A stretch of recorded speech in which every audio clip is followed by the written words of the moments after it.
Galatians chapter 4, verse 4, we find these words: "When the fullness of the time was come, God sent forth his Son."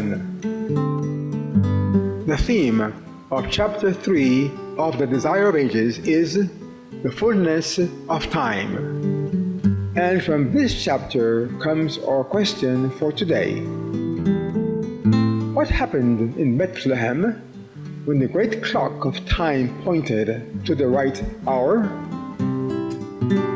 But like the stars in the vast circuit of their appointed path, God's purposes know no haste and no delay. So in heaven's council, the hour for the coming of Christ had been determined.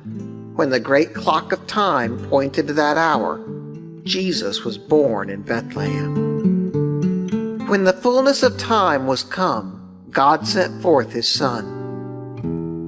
Providence had directed the movements of nations and the tide of human impulse and influence until the world was ripe for the coming of the Deliverer.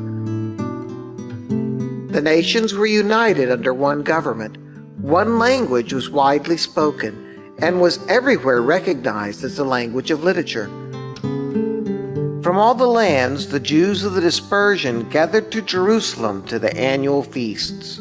As these returned to the places of their sojourn, they could spread throughout the world the tidings of the Messiah's coming. In Galatians chapter 4, verse 4, we find these words: "When the fullness of the time was come, God sent forth his Son."